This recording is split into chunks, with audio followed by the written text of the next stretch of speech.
إن الذين آمنوا وعملوا الصالحات كانت لهم جنات الفردوس نزلا خالدين فيها لا يبغون عنها حولا قل لو كان البحر مدادا لكلمات ربي لنفد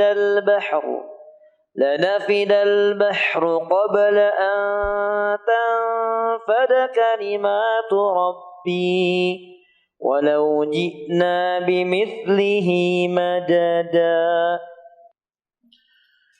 إن الحمد لله نحمده ونستعينه ونستغفره ونستهديه ونتوب إليه ونعوذ بالله من شرور أنفسنا وسيئات أعمالنا من يهده الله فهو المهتدي ومن يضلل فلن تجد له وليا مرشدا أشهد أن لا إله إلا الله وحده لا شريك له وأشهد أن محمدا عبده ورسوله وصفيه من خلقه بلغ الرسالة وأدى الأمانة ونصح الأمة وجاهد في الله حق جهاده حتى تركنا على البيضاء ليلها كنهارها لا يزيغ عنها إلا هالك فصلوات ربنا وسلامه عليه وعلى آله ومن صار على نهجه وهدي واتبع سنته إلى يوم الدين فقد قال عز وجل في محكم تنزيله وهو أصدق القائلين أعوذ بالله من الشيطان الرجيم يا أيها الذين آمنوا اتقوا الله وذروا ما بقي من الربا إن كنتم مؤمنين وقال أيضا يا أيها الذين آمنوا اتقوا الله حق تقاته ولا تموتن إلا وأنتم مسلمون أما بعد إخوة الإيمان أعزني الله وإياكم. Syukur alhamdulillah atas segala nikmat yang Allah berikan sampai hari ini. Betapa nikmat begitu besar yang Allah berikan adalah nikmatul iman. Nikmat iman yang terjaga adalah nikmat besar di penghujung zaman. Begitu juga tatkala Allah Subhanahu wa taala menjadikan kita sebagai pihak yang ditunjuk untuk memakmurkan bumi ini. Allah Subhanahu wa taala memilih umat manusia untuk menjadi khalifatullah, sebagai wakil Allah Subhanahu wa taala untuk mengelola bumi ini dengan baik. Salawat beserta salam semoga selalu dan senantiasa Allah limpahkan, Allah curahkan untuk Nabi kita Muhammad sallallahu alaihi wasallam, keluarganya, sahabatnya dan umat yang istiqamah dalam mengamal sunnahnya. Ikhwatul iman a'azani Allah wa iyyakum. Allah tatkala berfirman di ayat 29 dari suratul Baqarah, Allah katakan huwallazi khalaqa lakum ma fil ardi jami'a. Dialah Allah yang telah menciptakan segala sesuatu di muka bumi ini untuk kalian semua. Dan lam huna yakni lamul lil istifadah. Lam yang menunjukkan tentang bagaimana kita diberikan oleh Allah Subhanahu wa taala kesempatan untuk mengambil faidah. Faidah dari apa yang Allah ciptakan di muka bumi ini begitu banyak, dan bahkan kaidahnya mengatakan yang diharamkan oleh Allah Subhanahu wa taala amatlah sangat sedikit. Karenanya al-aslu fil asya' al-ibahah illa ma dalla dalilun ala tahrimi. Hukum asal sesuatu adalah boleh dan halal sampai adanya dalil yang menunjukkan tentang keharamannya. Allah menunjukkan tentang Ar-Rahman, nama baiknya, dan sekaligus sifat mulia dan sifat baiknya. Diciptakan semua ini untuk kita agar kita mengambil faedah dan beristifadah darinya. Tapi banyak sekali dari hambanya yang justru mengambil posisi menerjang arus dan melawan arus tersebut. Sehingga kemudian Rasulullah sallallahu alaihi wasallam fima rawahu al-Bukhari an Abi Hurairah radhiyallahu anhu ardhah, dalam riwayat Al-Bukhari dari sahabat Abu Hurairah radhiyallahu anhu ardhah, mengatakan la ya'tiyanna 'alan nasi zamanun, sungguh pasti akan datang satu masa, satu zaman kepada umat manusia, la yubali ma akhadh, dia tidak menggubris dari mana dia mengambil, amin halalin aw min haram, apakah dia memperolehnya dari yang halal atau dia mendapatkan dari yang haram. Nah, inilah yang kemudian akhirnya kita temukan banyak orang yang mengambil jalan pintas, memotong kompas untuk mendapatkan semua yang dia inginkan, sehingga sampailah kepada mereka sebuah ungkapan al-ghayah tubarrirul wasilah. Untuk sebuah tujuan mereka rela menghalalkan segala cara. Padahal Allah Subhanahu wa taala lewat lisan Rasulnya sallallahu alaihi wasallam telah mengatakan dengan sangat jelas dan tegas, la tazulu qadama 'abdin, kelak kaki ini tidak akan pernah bisa beranjak dan bergerak hatta yus'al an arba', sampai ditanya oleh Allah tentang 4 hal. Satu pertanyaan itu adalah berbobot 2 tentang hartanya, min aina iktasabahu wa fima anfaqah, dari mana ia dapat, dari mana ia peroleh, bagaimana caranya, wa fima anfaqah, di jalan apa dia belanjakan, di jalan apa dia habiskan, di jalan apa dia manfaatkan. Ikhwatul iman azani Allah wa iyyakum. Akhirnya kita tahu banyak dari umat Islam juga ikut-ikutan latah menerjang apa yang menjadi garis merah yang telah Allah Subhanahu wa taala tetapkan agar tidak diterjangnya, yaitu dengan bertransaksi yang haram. Satu di antara transaksi al-muharramah adalah ar-riba. Mungkin belum banyak yang mengangkat itu di atas mimbar Jumat, karena tatkala datang dalam tema kajian, tidak semua yang datang kajian itu mereka yang datang pada saat Jumatan. Khatib memilih tema ini agar mudah-mudahan banyak manfaat yang bisa didapat. Riba adalah pertambahan dalam jumlah tertentu dari item tertentu dengan cara dan kadar tertentu.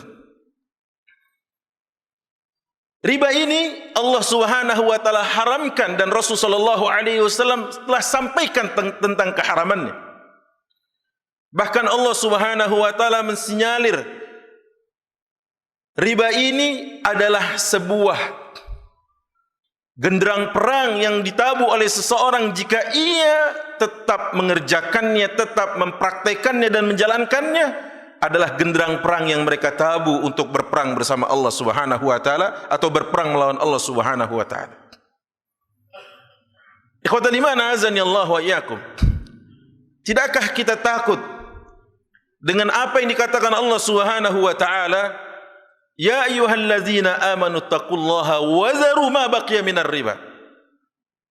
Hai orang-orang yang beriman, bertakwalah dan takutlah kalian kepada Allah dan tinggalkanlah apa yang masih tersisa dari riba. Allah Subhanahu wa taala mengatakan yang masih tersisa. Artinya apa? Mungkin kita pernah bertransaksi ribawi dengan cara yang besar, yang banyak, dan jangan sampai pola fikir kita dan stigma tentang riba, kalau tidak adhafan mudha'afah, kalau tidak berlipat-lipat, maka hukumnya tidak masalah dan tidak mengapa. Maka ikhwati billah azakumullah wa iyyaik, ayat ini diturunkan sejak lama. Bagaimana sesungguhnya Allah zat yang maha alim, hakim, rahim, zat yang maha tahu, lagi maha bijaksana dan penuh kasih sayang. Dia tidak ingin apa yang terjadi kepada hambanya ini adalah hal-hal yang tidak baik yang menimpa dalam kehidupannya. Apa yang dikhawatirkan oleh umat manusia tentang 2023, resesi besar-besaran yang menghantam ekonomi global. Tahukah di antara faktor yang paling besar adalah transaksi ribawi yang begitu menggurita. Dan ini bisa diilmiahkan dan secara saintifik dibahas. Bagaimana sesungguhnya tatkala Allah mengatakan fa'dhanu biharbin minallahi wa rasulih, maka catatlah genderang perang yang Allah telah umumkan kepada mereka yang masih mempraktikkan itu, kata Allah Subhanahu wa taala. Kenapa? Tatkala suku bunga makin tinggi, tatkala rate bunga makin tinggi, otomatis ongkos produksi makin mahal. Tatkala ongkos produksi makin tinggi dan makin mahal, nilai jual sebuah barang pasti akan lebih mahal lagi. Menyesuaikan. Belum lagi supply chain nanti, distribusi yang ada mempengaruhi. Disitulah kemudian kita tahu bahwa apa yang Allah Subhanahu wa taala telah katakan 1400 tahun lebih yang lalu adalah sebagai sebuah guidance buat kita. Jangan menantang Allah Subhanahu wa taala. Mengapa hari ini terjadi? Nilai beli yang begitu rendah. Para ekonom, para pengamat mengatakan bahwa sesungguhnya terjadi resesi karena perputaran uang melambat atau daya beli masyarakat rendah. Tanya, ada apa dengan daya beli rendah mereka itu? Tanyakan, wahai para ekonom, wahai para ahli dan para pakar, kenapa mereka tidak begitu tinggi daya beli mereka? Apa faktor utamanya? Bukankah Allah Subhanahu wa taala telah mengatakan jauh-jauh hari, Allah yamhaqur riba wa yurbis sadaqat. Allah telah menggariskan di dalam ayat ini, Allah menghancurkan dan menghapus riba, dan Allah menumbuh kembangkan sedekah. Ikhwati fillah azani Allah wa iyyakum. Orang-orang cuma bertanya, apa yang kami siapkan? Tidakkah mereka mengintrospeksi diri? Mengapa ini terjadi? Persiapan jelang resesi 2023, persiapan tentang ini 2023, siapkan ini dan sebagainya. Tidakkah kita berpikir apa yang terjadi sebenarnya menjadi sebab, faktor utamanya? Dan Allah Subhanahu wa taala memberikan solusinya, wa yurbis sadaqat. Dan Allah menumbuh kembangkan. Apa itu sadaqat? Para ulama mengatakan as-sadaqat summiyatus sadaqah sadaqatan li'annahu alamatu sidqi imani syakhsin. Disebut sedekah adalah sedekah karena ia adalah bentuk nyata atas klaim keimanan kita kepada Allah Subhanahu wa taala. Mana buktinya? Itulah dalam bentuk sedekah. Dan sedekah di sini dia terbagi dua. Ada sedekah wajibah namanya zakat, ada sedekah mustahabbah, banyak sekali namanya. Ada infak, ada juga sedekah, kita kenal istilah-istilah itu. Tapi ikhwati billah azani Allah wa iyyakum, tidakkah kita percaya kepada firman Allah yang tatkala Allah sampaikan, "Dzalikal kitabu la raiba fih." Inilah Al-Qur'an yang tidak ada keraguan sedikit pun di dalamnya.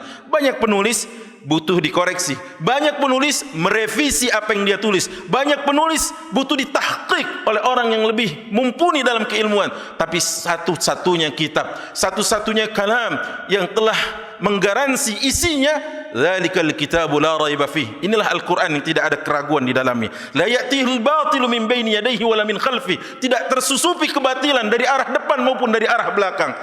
Anda tidak percaya dengan apa yang dikatakan Allah, yamhaqullahu riba wa yurbis sadaqat. Allah telah menaruh genderang perang untuk kalian yang masih berkutat dalam transaksi ribawi. Bahkan tatkala Rasulullah mengatakan la'anallahu akilar riba wa mukilahu wa katibahu wa syahidaihi. Rasulullah sallallahu alaihi wasallam mengatakan Allah melaknat pemakan riba dan yang memberi makan riba, pencatat riba sekaligus yang menjadi saksi transaksi ribawi tersebut. Tidak ada satupun yang Allah tinggalkan di situ, kawan, melainkan Allah Subhanahu wa taala memberikan warning keras lewat lisan Al-Mustafa, seorang yang tidak pernah berdusta melalui lisannya dalam hidupnya. Ikhwati fillah azani Allah wa iyyakum. Apa yang terjadi tatkala kita masih berani melawan arus, masih berani menentang dan menerjang larangan Allah Subhanahu wa taala? Apa yang terjadi tatkala Allah telah peringatkan jauh-jauh hari sebelum kita ada, jauh-jauh hari sebelum para ekonom dalam konsep-konsep kapitalis dan sosialis mereka, Allah telah gariskan ini tidak boleh dilakukan, ini tidak boleh dilanggar, ini tidak boleh Anda praktekkan. Kenapa? Karena ini tidak sesuai dan jelas-jelas bertentangan dengan nilai-nilai syar'i dan nilai-nilai keislaman. Ikhwati fillah azani Allah wa iyyakum. Bukan tidak boleh kaya di Islam. Kaya silahkan, tapi tatkala Anda kaya, ingat ada hak orang lain yang Allah titipkan pada Anda. Kai la yakuna dulah bainal aghniya'i minkum. Agar tidak terjadi perputaran uang di antara orang kaya semata, maka adalah syariat zakat, adalah syariat sedekah, adalah syariat infak, adalah syariat wakaf dan sebagainya. Dan ini pernah teruji secara sejarah. Bagaimana fiskal, kebijakan fiskal negara yang pernah dipakai di era Umar bin Abdul Aziz hanya butuh waktu 2 tahun 5 bulan, sekitar 7 hari, 2 tahun 5 bulan 7 hari yang telah diterapkan oleh seorang Umar bin Abdul Aziz, berhasil menjaga stabilitas nilai, berhasil menjaga ketentraman, berhasil menjaga stabilitas ekonomi yang ada.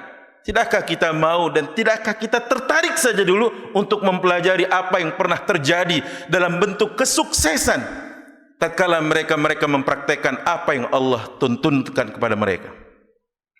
Maka dari itu, ikhwati fillah, dalam khutbah yang singkat ini, mari sama-sama jangan pernah terbesit, jangan pernah terletup dalam benak dan sanubari kita ingin berperang melawan Allah Subhanahu wa taala. Karena Allah mengatakan, "Fa illam taf'alu fa'dhanu biharbin minallahi wa rasulih."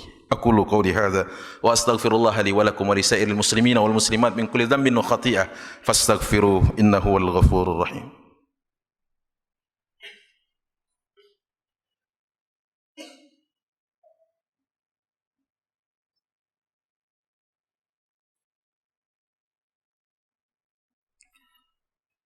Alhamdulillah wa kafa wassalatu wassalamu ala nabiyina al-mustafa nabiyina Muhammad ibn Abdullah wa ala alihi wa ashabihi ahli sidqi wal wafa wa la hawla wa la quwata illa billah, amma ba'd. Para ulama telah mengkodifikasi banyak buku yang mereka hasilkan, banyak kitab yang mereka berikan dan persembahkan untuk umat ini, untuk menjadi guidance, panduan agar kita bisa bertransaksi halal, mendapatkan rizki yang halal, menjemput rizki dengan cara yang halal. Banyak pelatihan-pelatihan, banyak kajian-kajian tabligh akbar digelar. Untuk apa? Agar mengingatkan mereka yang lalai dan lupa dari jalan Allah kembali ke jalan Allah.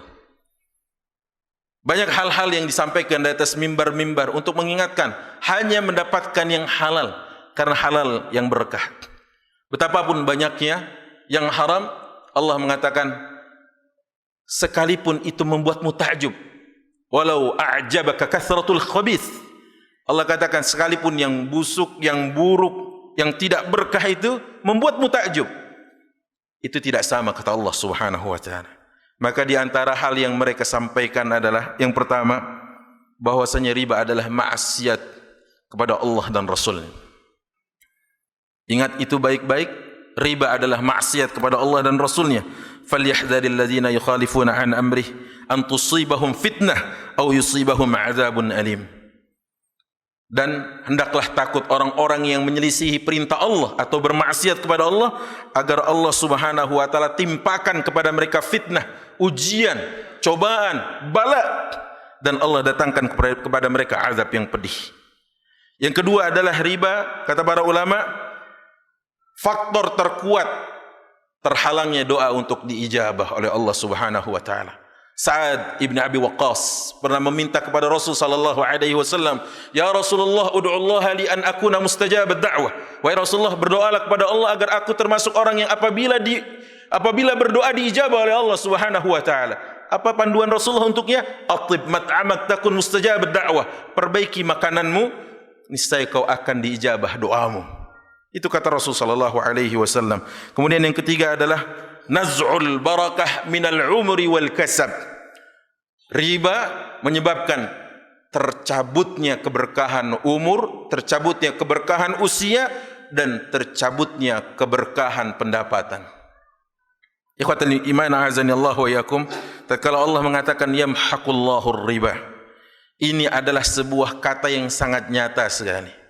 Dan Allah Subhanahu wa taala menegaskan bahwa kalimat yamhaqullah di sini, para ulama mengatakan semua yang menjadi hal yang Allah berikan sebagai persembahan, tatkala dia melanggar ketentuan Allah Subhanahu wa taala, tidak berberkah sedikit pun. Apa itu berkah? Subutul khair wa ziyadatuhu, yaitu langgeng dan tetapnya sebuah kebaikan serta bertambahnya kebaikan tersebut. Dan yang terakhir, para ulama mengatakan qaswatul qalbi wa i'radul qalbi 'anil khair, yaitu tatkala kita melaksanakan praktek ribawi, terjadinya kekelaman hati dan mengerasnya hati dan berpalingnya dia dari kebaikan. Coba introspeksi diri. Bila mana ada seruan kebaikan, berapa kali kita menolaknya? Bila mana ada ajakan kemaslahatan, berapa kali kita berpaling darinya? Coba istafti qalbak, tanya hati kita, ada apa sebenarnya? Jika ada ajakan kebaikan, jika ada seruan kemaslahatan, kenapa kita menolaknya? Istafti qalbak. Tanya hatimu, kata Rasulullah SAW. Dia tahu apa yang terjadi dalam hidupmu. Mudah-mudahan Allah jauhkan kita semua dan seluruh kaum muslimin dan negeri ini khususnya, dan seluruh umat manusia khususnya kaum muslimin di dunia ini dari praktek ribawi. Karena riba ini Allah langsung yang mengatakan fa'zanu biharbin minallahi wa rasulih. Sama saja tatkala Allah mengatakan barang siapa yang memusuhi waliku man adali waliyan faqad adzantuhu bil harb. Tidak banyak ayat, tidak banyak hadis yang menyatakan tentang Allah dan Rasulnya menabuh genderang perang untuk mereka, kecuali beberapa hal, dan diantaranya adalah riba. Takutlah saudaraku karena Allah, hadari ya ikhwani. Takutlah kepada Allah Subhanahu wa taala atas apa yang terjadi selama ini. Tapi kalau seandainya kita bertaubat, ya, fa in tubtum falakum ru'usu amwalikum la tazlimuna wa la tuzlamun. Maka bagimu adalah modal pokokmu, kau tidak terzalimi dan kau tidak menzalimi, kata Allah Subhanahu wa taala. Innallaha wa malaikatahu yusalluna 'alan nabi ya ayyuhalladzina amanu sallu 'alaihi wa sallimu taslima. Allahumma salli wa sallim wa barik wa zid wa an'im 'ala hadzal nabiyil karim wa 'ala alihi wa ashabihi wa tabi'in. Allahumma ighfir lil muslimina wal muslimat wal mu'minina wal mu'minat al ahya'i minhum wal amwat innaka sami'un qaribun mujibud da'awat fa ya qadiyal hajat. Allahumma اغفر لنا ولميتنا ولحينا ولميتنا ولذكرنا ولأنثانا ولمن حق علينا من مشارق الأرض ومغاربها بحرها وبرها يا رب العالمين. اللهم اغفر لنا ولوالدينا وارحمهم كما ربونا صغارا. اللهم أعز الإسلام والمسلمين وانصر عبادك الموحدين. اللهم انصر من نصر الدين واخذل من خذل المسلمين. اللهم انصرنا والمسلمين. اللهم انصر من نصر الدين وخاصة في باب الاقتصاد الإسلامي. اللهم أصلح لنا ديننا الذي وعصمة أمرنا، وأصلح لنا دنيانا التي فيها معاشنا، وأصلح لنا آخرتنا التي إليها معادنا، واجعل الحياة زيادة لنا في كل خير، واجعل الموت راحة لنا من كل شر. اللهم ربنا هذا الدعاء ومنك الإجابة. ربنا آتنا في الدنيا حسنة وفي الآخرة حسنة وقنا عذاب النار. عباد الله، إن الله يأمركم بالعدل والإحسان وإيتاء ذي القربى وينهى عن الفحشاء والمنكر والبغي يعظكم لعلكم تذكرون. فاذكروا الله يذكركم واشكروه على نعمه يزدكم ولذكر الله أكبر والله يعلم ما تصنعون. قل إنما أنا بشر مثلكم يوحى إلي أنما إلهكم إله واحد